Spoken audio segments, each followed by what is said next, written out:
اعوذ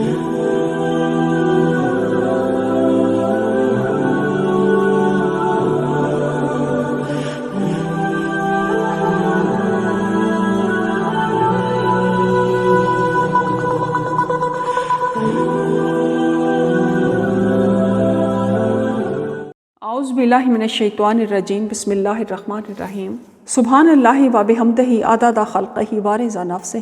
و زینت عرشہ و مداد کلماتہ۔ یا ربی لک الحمد کما ینبغی لجلال وجہک و عظیم سلطانک۔ رب ادخلنی مدخل صدق واخرجنی مخرج صدق واجعل لی من لدنک سلطانا نصیرا۔ یا ایھا الذین آمنوا ان تنصروا اللہ ینصرکم ویثبت اقدامکم۔ ان الصلاۃ و نسکی و محیای و مماتی للہ رب العالمین۔ رب اشرح لی صدری ویسر لی امری واحلل عقدۃ من لسانی یفقہوا قولی۔ اللہم صلی علی محمد و ازواجہ و ذریاتہ کما صلیت علی آل ابراہیم و بارک علی محمد و ازواجہ و ذریاتہ کما بارکت علی آل ابراہیم انک حمید مجید۔ معزز حاضرین و سامعین، آپ کی خدمت میں ربینہ اکمل بنت بلقیس غفار بہت سی دعاؤں کے ساتھ اور بہت ہی احترام کے ساتھ السلام علیکم ورحمۃ اللہ وبرکاتہ عرض کرتی ہے۔ اور اب آپ کے سامنے میں آیت نمبر 38 اور آیت نمبر 39 کی تلاوت، لفظی ترجمہ اور تفسیر پیش کرنے کی سعادت حاصل کرتی ہوں۔ بسم اللہ الرحمن الرحیم۔ قلنا اہبطوا منہا جمیعا فاما یاتینکم منی ھدی فمن تبع ھدای فلا خوف علیہم ولا ھم یحزنون والذین کفروا وکذبوا بآیاتنا اولئک اصحاب النار ھم فیہا خالدون۔ قلنا، ہم نے کہا، اہبطوا، تم اترو، اہبطوا، تم اتر جاؤ، منہا، جہاں سے، جمیعاً، سب کے سب، فَإِمَّا يَأْتِيَنَّكُمْ، پھر اگر آئے تمہارے پاس، منی، میری طرف سے، خداً، کوئی ہدایت، فَمَن، تو جس نے، تابعہ، پیروی کی، ہدایہ، میری ہدایت کی، فلا خوف، تو نہ کوئی خوف ہوگا، علیہم، ان پر، ولا ہم، اور نہ وہ، یحزنون، غمگین ہوں گے، والذین، اور وہ لوگ جنہوں نے، کفروا، کفر کیا، وکذبوا، اور جھٹلایا، بآیاتنا، ہماری آیتوں کو، اولئک، یہ لوگ ہیں، اصحاب النار، دوزخ والے، ہم، وہ، فیہا، اس میں، خالدون، ہمیشہ رہیں گے۔ ترجمہ، ہم نے کہا تم یہاں سے اتر جاؤ، پھر اگر تمہارے پاس میری طرف سے کوئی ہدایت آئے تو جس نے میری ہدایت کی، پیروی کی، تو ان پر نہ کوئی خوف ہوگا اور نہ وہ غمگین ہوں گے، اور جن لوگوں نے کفر کیا اور ہماری آیتوں کو جھٹلایا، وہی دوزخ والے ہیں اور وہ اس میں ہمیشہ رہیں گے۔ ان سے پہلی آیات کو ہم نے پڑھا جس میں اللہ تعالیٰ نے جب حضرت آدم علیہ السلام کو سجدہ کرنے کو کہا تو تمام مخلوقات نے سجدہ کیا سوائے ابلیس کے، اور پھر اس کے بارے میں بھی میں نے کافی تفصیل آپ کو اپنے پارٹ نمبر سورۃ بقرہ کے 22، 23 اور 24 میں بتائی ہے۔ اب یہاں اس کو میں نہیں دہراؤں گی بلکہ انہی آیات کو لے کر میں آگے چلوں گی۔ ان آیات میں یہ بتایا گیا ہے کہ اللہ تعالیٰ نے ان کی توبہ کو قبول فرما لیا۔ اب جنتی پروٹوکول جو بھی اللہ تعالیٰ نے ان کو اعلیٰ لباس اور اعلیٰ چیزیں کھانے کے لیے اور رہائش اور سب کچھ دے رکھا تھا، اور جس کا مقصد یہ تھا کہ انسان یہ جان لے کہ وہ ان جنتوں کے لیے ہی پیدا کیا گیا ہے، اس کے ساتھ اس کی انسیت کو بھی بڑھانا تھا اور وہاں رکھ کر ہی اس کا امتحان بھی لینا تھا کہ اتنی نعمتوں کو پانے کے بعد بھی اگر شیطان انسان پر حملہ کرتا ہے کسی اس سے بڑی چیز کے بارے میں جو انسان سوچ سکتا ہے، تو وہاں پہ کیا وہ اللہ تعالیٰ کی اطاعت کرے گا یا اپنے نفس کی اطاعت کرتے ہوئے شیطان کے پیچھے لگ جائے گا؟ یہ اصل میں اللہ تعالیٰ ایک آزمائش وہاں پہ رکھ کر کرنا چاہتا تھا، اور اس آزمائش کے کئی اور بھی مقاصد تھے کہ جب انسان زمین میں خلافت کے لیے بھیجا جائے گا تو ان کو خلافت کو قائم رکھنے کے لیے، اللہ تعالیٰ کے نظام کو دنیا میں جاری رکھنے کے لیے کن کن باتوں سے پرہیز کرنا ہے، کن کن باتوں کو اپنانا ہے، کیونکہ وہ اس سے پہلے دھوکہ کھا چکا تھا اور اس کو علم تھا کہ اللہ تعالیٰ کے پاس جنتیں ہیں، میرا ہمیشہ رہنے والا گھر ہے اور مجھے وہاں جانا ہے، اور جانے کے لیے اللہ تعالیٰ نے اپنی کمال شفقت سے مجھے زمین پر اپنی خلافت قائم رکھنے کے لیے اتارا ہے، اور مجھے اس زمین میں اللہ تعالیٰ کا نظام لے کر آنا ہے، اور اس کے لیے مجھے کن کن چیزوں سے بچنا ہے، اور اس کے بعد میں اللہ تعالیٰ کی رضا کو پا کے واپس اپنے اسی گھر سے جہاں سے مجھے نکالا گیا ہے میں اس کو حاصل کر سکوں گا۔ یہی وجہ ہے کہ جنت میں تو کافر بھی جانا چاہتا ہے اور مسلمان بھی جانا چاہتا ہے، لیکن جو امتحان ہے، جو پرچہ ہے، جو سوال ہیں، وہ کافر حل نہیں کرنا چاہتا۔ وہ سوچتا ہے کہ مجھے ایسے ہی مل جائے گا سب کچھ، لیکن اللہ تعالیٰ نے تو قرآن میں بہت سی جگہوں پہ یہ فرمایا ہے کہ ہم نے مومنین کے مال اور جانوں سے جنت کا سودا کیا ہے۔ تو جس چیز کو خرید لیا جائے تو اس کے یقیناً اس کی حیثیت اور ہوتی ہے، اور جس کو خریدا نہ جائے اس کی حیثیت اور ہوتی ہے۔ یہی ایک مسلمان اور کافر کے نظام زندگی میں فرق ہے کہ مسلمانوں کو ان کے مال کو، ان کی جانوں کو، ان کی حرمتوں کو اللہ نے جنت کے عوض خرید لیا ہے، اور یہ خریدنے کا مقصد یہ ہے کہ ان سے عہد لے لیا ہے کہ آپ اگر یہ میرے احکام کو مانو گے تو میں تمہیں واپس جنت میں لے آؤں گا، اور اگر تم نہیں مانو گے تو پھر تمہیں وہی جہنم ہی ملے گا اور تمہیں آخرت میں کچھ بھی نہیں ملے گا۔ لیکن دنیا میں جو اللہ تعالیٰ نے نعمتیں دی ہیں وہ کافروں کو بھی دی ہیں اور مسلمانوں کو بھی دی ہیں، اور ہم دیکھتے ہیں کہ سورج کی روشنی تو اللہ تعالیٰ نے سب کے لیے ہی بنائی ہے، رات سب کے لیے ہی ہے، اور جو ہم کھاتے پیتے ہیں روزمرہ زندگی میں وہ تمام نعمتیں کافر بھی کھاتے ہیں اور مسلمان بھی کھاتے ہیں۔ اور اسی طرح اولاد دیکھیں تو کافروں کے ہاں بھی اللہ پاک اولاد دیتا ہے اور مسلمانوں کو بھی دیتا ہے۔ یعنی دنیا کی جو نعمتیں ہیں وہ سب کے لیے ہیں، کیونکہ یہ امتحان کے لیے ضروریات زندگی ہیں۔ اگر یہ ساری چیزیں اللہ تعالیٰ تمام انسانوں کو نہیں دے گا تو پھر امتحان نہیں ہو سکتا۔ امتحان تو تبھی ہے نا کہ جب جیسے کہ ایک روزہ ہے، آسان سی مثال ہے کہ اب جو عام زندگی میں ایک مسلمان کھاتا ہے وہ حلال چیزیں ہیں، لیکن جب اللہ تعالیٰ کا حکم آئے تو ہم سحری سے لے کے افطاری تک ان حلال چیزوں سے بھی رک جاتے ہیں، حالانکہ وہ حلال ہیں، ہم نہیں کھا سکتے۔ کیوں؟ کیونکہ اللہ تعالیٰ کا حکم نہیں ہے۔ تو اسی لیے اللہ تعالیٰ نے کہا ہے کہ روزہ میرے لیے ہے اور میں ہی اس کی جزا دوں گا۔ اسی بات کو آپ بہت آسانی کے ساتھ سمجھ سکتے ہیں کہ اللہ تعالیٰ صرف یہ چاہتا ہے کہ تم وہ چیزیں بھی جو میں نے بھی حلال کی ہیں اور تمہارا نفس بھی چاہتا ہے اور وہ حلال بھی ہیں، لیکن اگر میں یہ کہوں کہ ان کو بھی چھوڑ دو تو کیا تم چھوڑ دو گے؟ یہی محبت ہے، یہی پیار ہے، یہی اللہ تعالیٰ کی آپ سے ڈیمانڈ ہے کہ آپ اس کو ہر چیز سے بڑھ کر چاہیں، ہر چیز سے بڑھ کر، اپنی جائز ناجائز ہر ضرورت سے بڑھ کر، اپنی اولاد سے، اپنی مال سے، اپنی جان سے، اپنی ہر پیاری ترین چیز سے۔ اور وہ یہی وجہ ہے کہ وہ شرک پسند نہیں کرتا، کیونکہ پیار میں شرک نہیں ہوتا۔ یہی وجہ ہے کہ اللہ تعالیٰ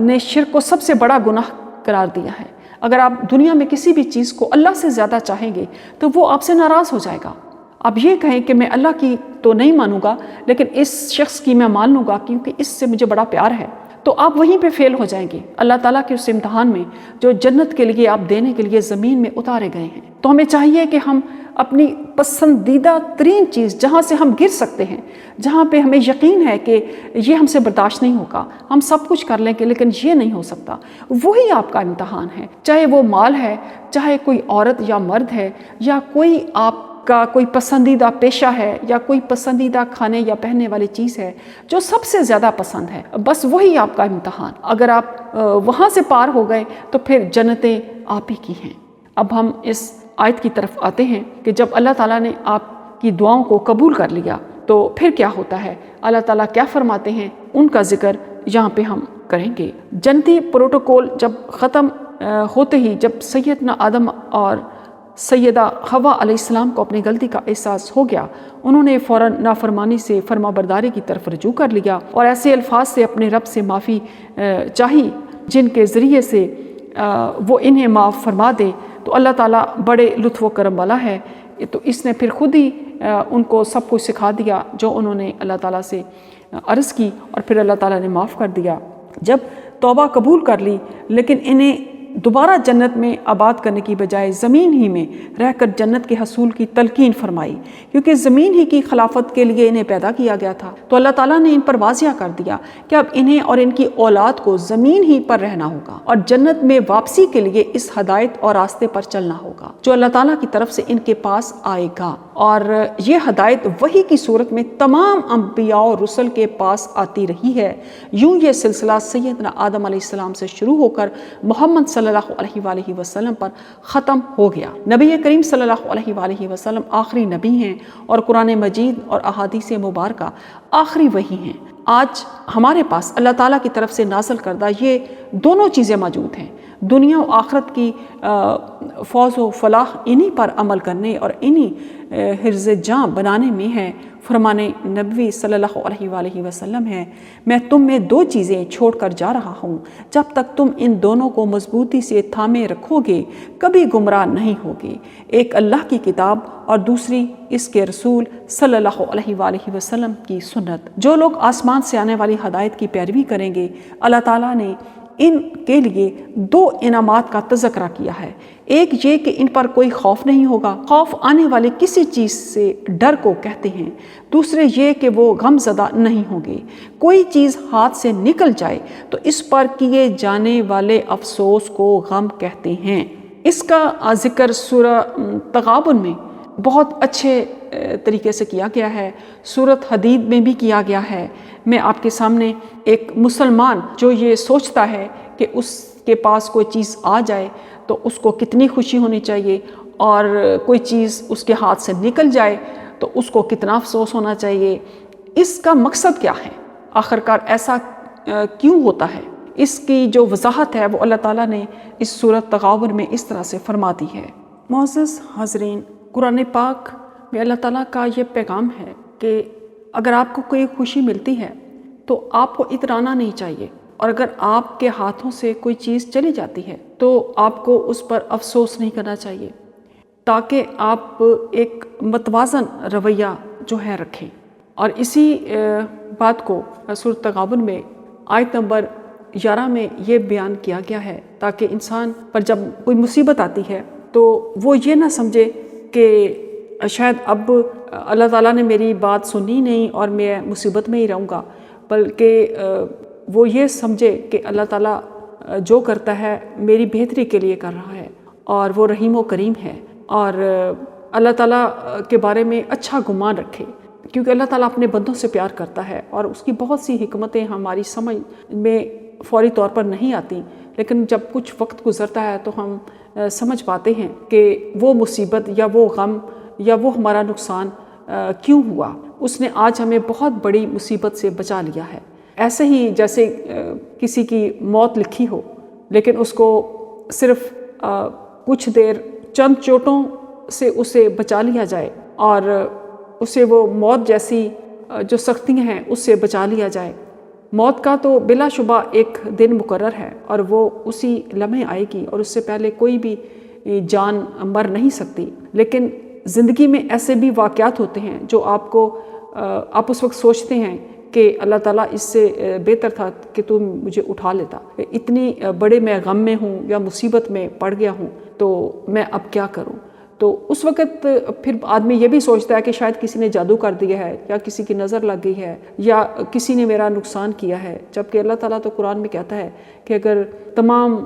جن و انس بھی مل جائیں تمہیں کوئی نقصان پہنچانے کو، تو تمہیں کوئی نقصان نہیں پہنچا سکتے جب تک کہ خدا نہ چاہے، اور اگر تمام مخلوقات مل کے تمہیں کوئی فائدہ پہنچانا چاہیں تو نہیں فائدہ پہنچا سکتے، ہاں اتنا ہی جتنا اللہ تعالیٰ نے لکھا ہوتا ہے۔ تو یہی بات سورۃ تغابن میں 11 نمبر آیت میں بیان کی گئی ہے کہ جو مصیبت بھی آتی ہے وہ اللہ ہی کے حکم سے آتی ہے، اور جو کوئی اللہ پر ایمان لائے تو وہ اس کے دل کو ہدایت دیتا ہے، اور اللہ ہر چیز کو خوب جاننے والا ہے۔ اور تم اللہ کی اطاعت کرو اور رسول کی اطاعت کرو، پھر اگر تم حق سے منہ موڑو تو ہمارے رسول کا کام بس کھول کر پہنچا دینا ہے۔ اللہ وہ ہے، اس کے سوا کوئی معبود برحق نہیں، بس لازم ہے کہ مومن اللہ ہی پر توکل کریں۔ تو ہم یہ دیکھتے ہیں کہ اللہ تعالیٰ نے انسان کو زمین پر بے آسرا نہیں اتارا، بلکہ ہر دور میں انبیاء اور رسول بھیجے جو کہ اپنے اپنے وقت میں لوگوں کو ہدایت کا کام جو ہے وہ کرتے تھے اور اللہ کا پیغام پہنچاتے تھے۔ تو اس میں نبی کریم صلی اللہ علیہ وآلہ وسلم کے بعد چونکہ اب قیامت تک کسی نبی نے نہیں آنا، وہ خاتم النبیین ہیں، رحمت للعالمین ہیں، اور قیامت تک کے معاملات جو بھی ہیں وہ قرآن کریم میں بیان کر دیے گئے ہیں، اور امت محمدیہ میں سے ایک جماعت بنانے کا حکم دیا ہے کہ جو ہمیشہ لوگوں کو بھلائی اور نیکی کی طرف بلاتی رہے اور برائی سے منع کرتی رہے، کیونکہ اس سے پہلے برائی سے منع کرنے والے تو پوری پچھلی اقوام میں بھی گزرے ہیں، رسول انبیاء ایسے گزرے ہیں جو لوگوں کو برائی سے منع کرتے تھے اور شرک سے باز رکھنے کی تعلیم دیتے تھے، لیکن بھلائی کا حکم دینا اور پھر برائی سے روکنا، یہ دونوں کام جو ہیں یہ نبی کریم صلی اللہ علیہ وآلہ وسلم کی امت کے پاس آئے ہیں، جن کا کام یہ ہے کہ وہ قیامت تک برائی سے منع کرتے رہیں، برائی سے منع کرتے رہیں اور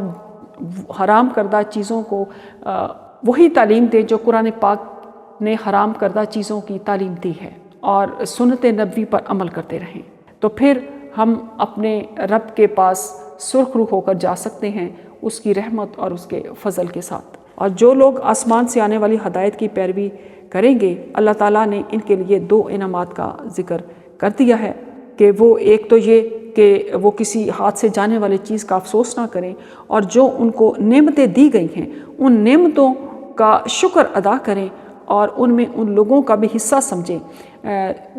جن کی وجہ سے آپ کو وہ نعمتیں عطا ہوئی ہیں۔ تو ان کا شکر یہ ہے کہ ہم اللہ تعالیٰ کی رضا کے مطابق ان نعمتوں کو استعمال کریں۔